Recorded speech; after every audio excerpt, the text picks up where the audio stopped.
Olá, pessoal. Bom dia. Sejam bem-vindos a mais uma aula remota da disciplina de História, tá bom? Eu sou a professora Marília e espero que vocês estejam se sentindo bem, estejam bem de saúde, estejam se cuidando nesse tempo de pandemia. Nós estamos trabalhando por meio das aulas remotas, porém estamos fazendo de tudo para que o conhecimento chegue o melhor possível até vocês, tá certo? Então vamos lá, lápis e cadernos na mão e vamos me acompanhar escrevendo aí seus pontos de vista, suas colocações e suas dúvidas para serem esclarecidas na próxima aula, tá certo? Vamos lá. Hoje nós vamos trabalhar um pouquinho aí sobre povos e culturas africanas, em especial os povos malineses, bantus e iorubais, como vocês estão vendo aí no slide. Esses povos faziam parte dos antigos reinos e impérios africanos, tá certo? Então, nós vamos estudar, além deles, tinham outros, certo? Como o Império do Congo, o Império do Egito e vários outros. Porém, nós vamos estudar mais especificamente esses três povos, malineses, bantus e iorubais, hoje na nossa aula, tá certo? Vamos lá. Para entender e conhecer um pouco sobre esses povos, é necessário que a gente veja aí a questão dos aspectos físicos que compõem a África. A África é um continente de mais de 30 milhões de quilômetros quadrados, onde dezenas de países e centenas de povos com culturas singulares fazem parte, tá certo? Entre esses povos estão aí situados os que nós vamos ver hoje. Quando a gente observa aí esse mapa da África, a gente vê ao norte um imenso mar de areia, né? Onde a gente tem o nome de deserto do Saara. E nesse deserto viviam povos nômades, certo? Chamados de berberes, que controlavam as importantes rotas comerciais do norte africano. E dentro desses povos estão aí os povos que nós vamos estudar. Ao sul do Saara está Sahel, certo?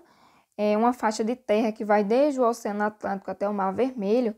E no Sahel viviam povos negros chamados genericamente de sudaneses, né?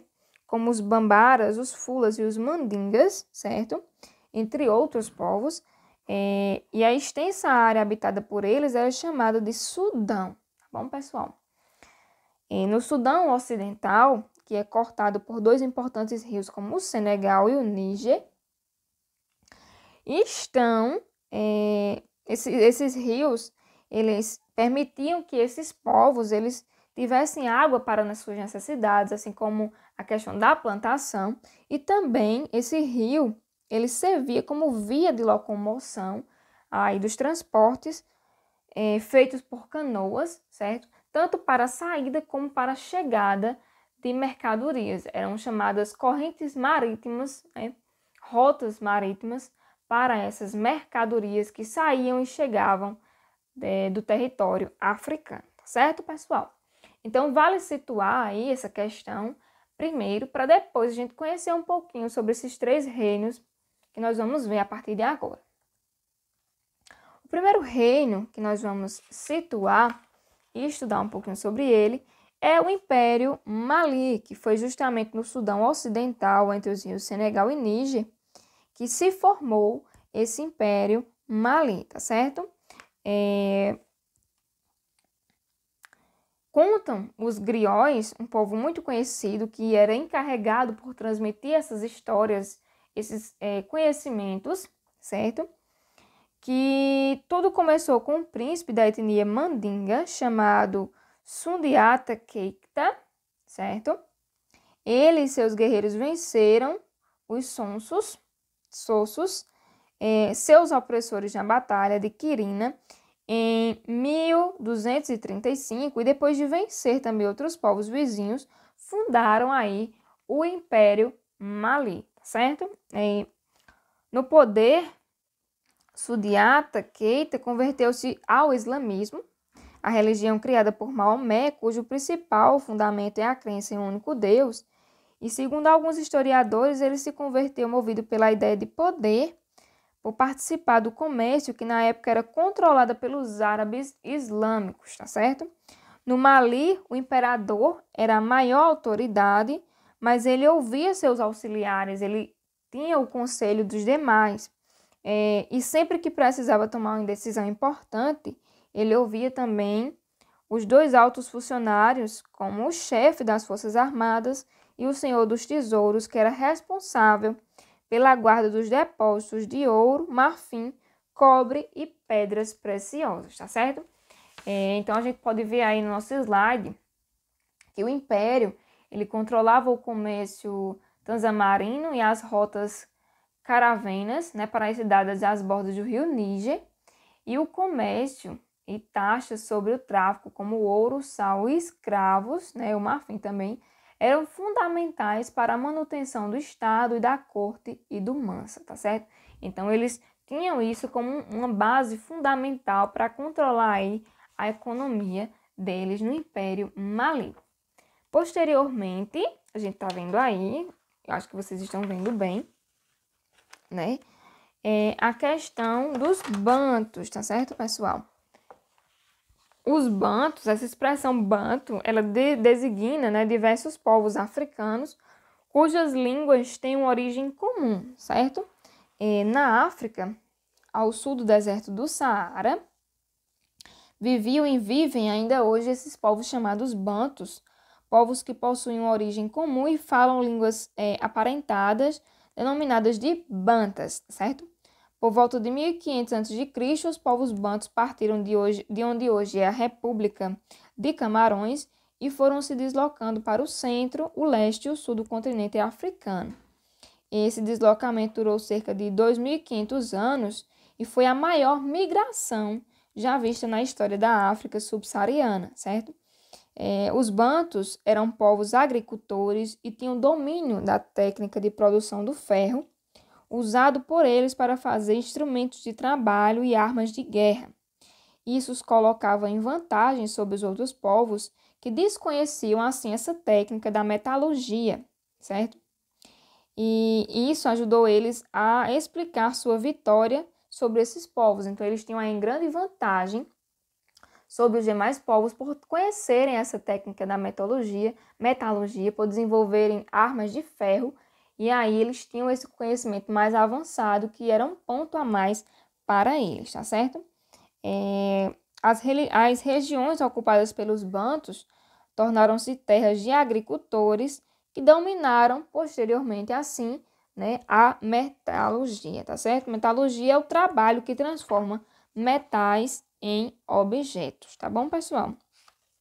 Então, como vocês estão vendo aí, no fim do século XIII, esses povos ocuparam cerca de 2/3 do continente africano, distribuindo-se por uma faixa de terra que vai da África do Sul até um pouco acima da linha do Equador, tá bem?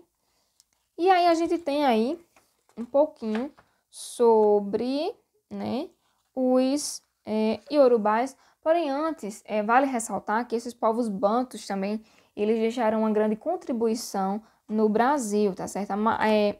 A maioria dos milhões de africanos trazidos no Brasil entre os séculos 16 e 19 era falante de língua banta, como o quimbundo e o quincongo e os imbundos, né?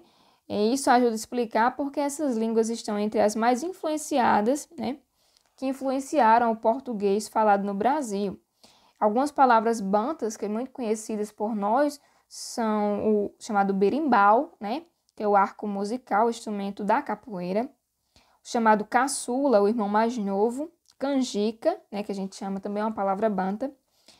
Carimbo, cochilo, dendê, que é o azeite, né? A gente chama azeite de dendê, é um fruto da palmeira.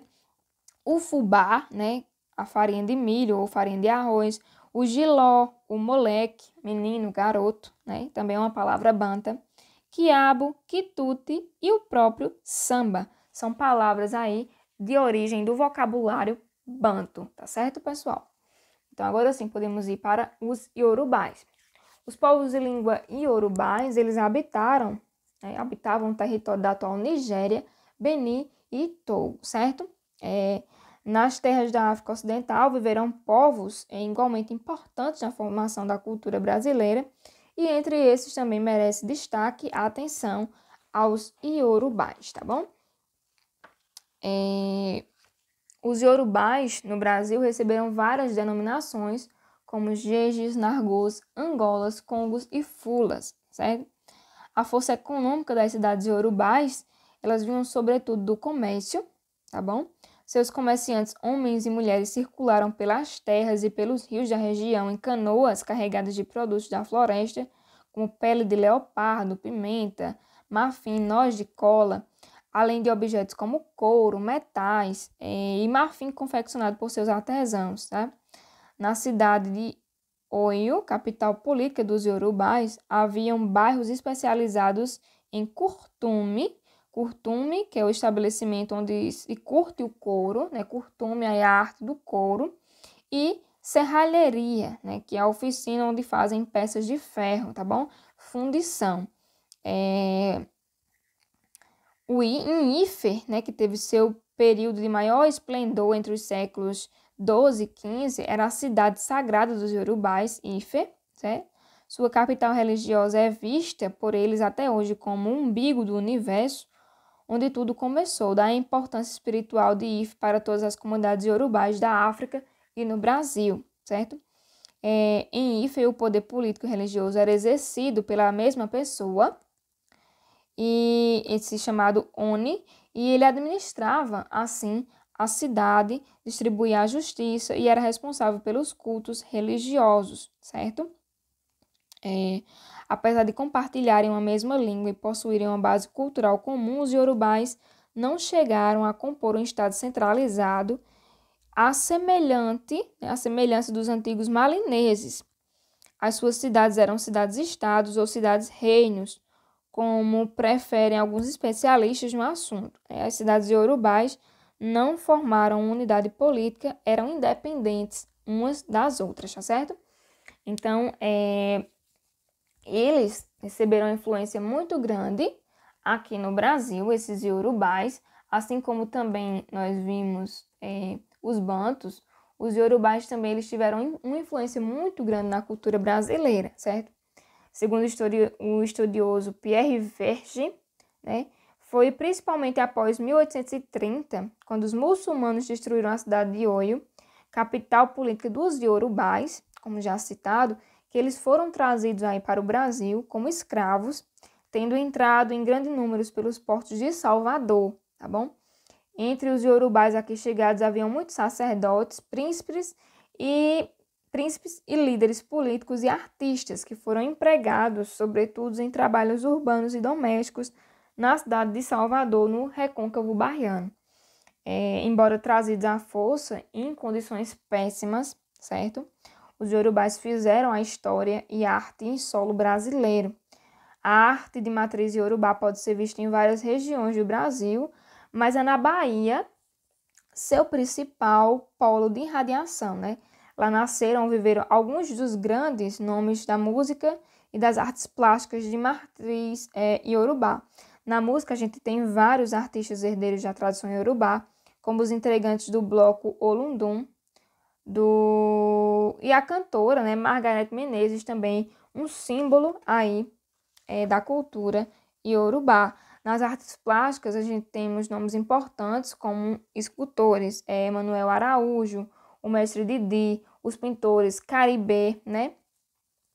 E vários outros, certo? Que a gente pode ver aí na imagem, como o próprio Carlinhos Brau, né? Também faz parte aí da cultura dos povos iorubás.